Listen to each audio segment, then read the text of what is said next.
Hello everyone, welcome back to the channel. Today I thought I'd give a quick review of the Epicurean Restaurant here on the P&O Britannia.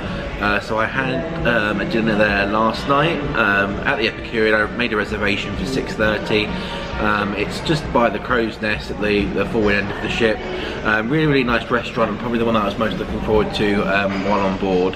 So I thought I'd give you a quick run through of the price, what I thought of the food, and just give you an overall idea as to whether or not it would be something that you should consider doing on board.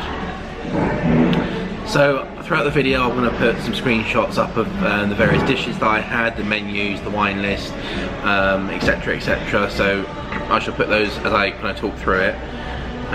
So the Epicurean, like I say, is located I think on deck 16 or 17 at the front of the ship by the Crow's Nest. For this particular cruise, for me, it was a £28 cover charge, and that gave you a 3-course meal plus 2 or 3 different amuse-bouches and palate cleansers as well. So £28. I have heard that it can, excuse me, can be more expensive on other cruise ships. But for this particular cruise on the P&O Britannia, on a 3-night, it was a £28 cover charge, and then your drinks are additional on top of that. So looking at the menu, on the starters there's various different courses. Some of the courses for the starters and the mains are a 2-person sharing course. Your waiter will advise that at the time and let you know what those courses are. Me being a solo traveller for this trip, there are a couple that I couldn't have, but I don't think I was going to order them anyway, so I wasn't disappointed at all. Looking at the starters, I went for the seared king scallops and scallop tartare. It comes with charred cucumber, something called kohlrabi, and cucumber ketchup. It was quite nice. I've never had a tartare of any sort before, so that was interesting. It was quite fresh tasting. The scallops seemed to be reasonably well cooked.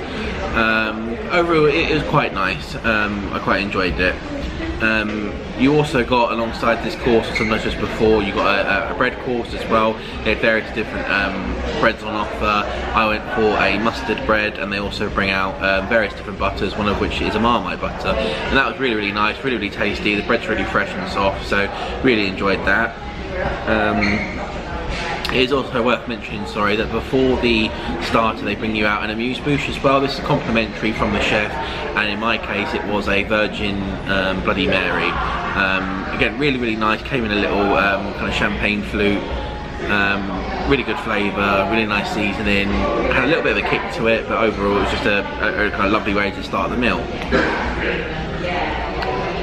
Moving on to the main then, I actually couldn't decide what to go for on this one, so I actually asked for 2 mains, and the waiter went and spoke to the chef, and he was more than happy to oblige. So I went with the black cod and Canadian cold water lobster tail with a Ruga caviar gratin, and I also went for the Emmental cheese souffle, which came with a Maris Piper potato terrine and creamed baby spinach.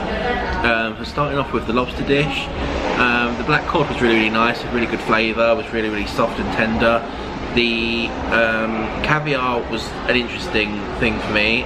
It was nice, but I wouldn't necessarily order it again or say I enjoyed it, but that's just personal preference. It was still nice and had good flavour. The lobster tail was a little bit disappointing.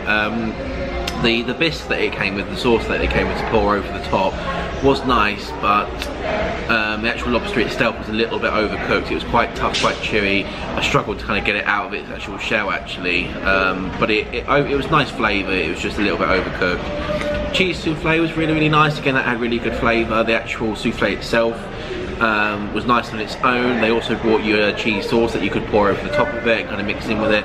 That was really nice as well. The potato terrine was absolutely lovely, and the creamed spinach was really nice, and it had kind of onions and bits mixed through it as well. So really good flavour on that one. I definitely think the souffle won it for me for the main course. But I really appreciate the crew and the chef giving me the chance to have the 2 main courses. I couldn't finish both of them, just kind of running out of room, but at the same time didn't want to pass up the opportunity, but it's still very nice. So at this point in the video I also wanted to pull up an interesting point I noticed from a table a couple across from me.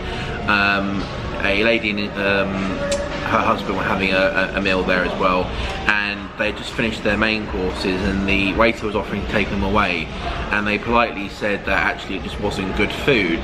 He said, it's not your fault, it's just really not good food and it's not good cooking. Which kind of was an interesting point to know, and I wondered then if it was going to hamper my opinion. I wondered what they had if they had something different to me, if they had the same thing, and I wondered if that was going to affect my opinion on the main or the dessert. The main, I don't think so. I think, like I say, the lobster was the only issue that I kind of had really with the mains. The dessert was lovely. They didn't get to the dessert, so they obviously hadn't had one at that point. But it's just interesting the different people's perspectives on it.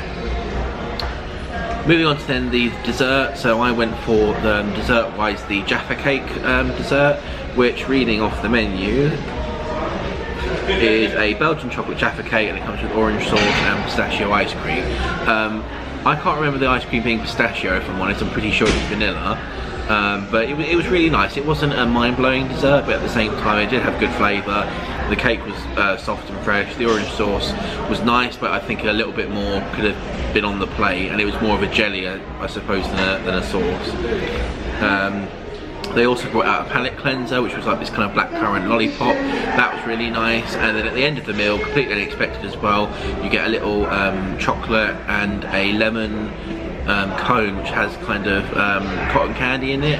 That was really nice. Again, really good flavour, really refreshing, and just a really nice way to finish the meal. Throughout all of this as well, like I say, your drinks are not included, so if you want to order additional drinks, there are you know, soft drinks or wines. They give you a wine list at the start of the meal, and then it gives you pairings and stuff if you want to go for something that matches what you're eating. I went for a glass of Sauvignon Blanc for a change. Don't really drink much wine, rarely in fact, but very reasonably priced, and complemented the meal quite nicely, and I then just had some still water as well. But overall, my bill came to £37.95, of which about £11 of that, or sorry, £9 of that were drinks. So it was reasonable value. The one thing I would say is that even with it being a £28 cover charge, if you're going to go to a high street restaurant and have the same kind of food, you'd be paying a lot more than that.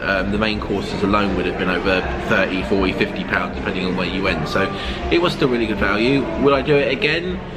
I'm not sure. The atmosphere was absolutely lovely in the restaurant. The decor's beautiful, really pretty restaurant.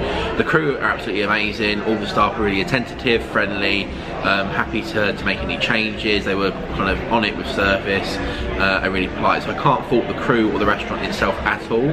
I think if I had my wife with me, I'd definitely love to go there with her again. To experience that kind of food again, see what else is different, what else would be nice on the menu. And just kind of, it's just a very nice place to sit and have a drink. You've got some good views out the window, so I would definitely do it again if we were as a couple. However, as a solo cruiser, if I came on board the Britannia again, I'm not sure whether I'd do it or not. It's still very good value compared to what you get on the high street. I wasn't mind blown by the food, and at the same time, I think that it's definitely a restaurant that would work better for couples, I'd say. That being said, if you are a solo cruiser and you want to do it, it is still a really good, enjoyable meal. You know, you will enjoy it, and the staff are very friendly and attentive as well. So overall, I'm going to say it just depends on what you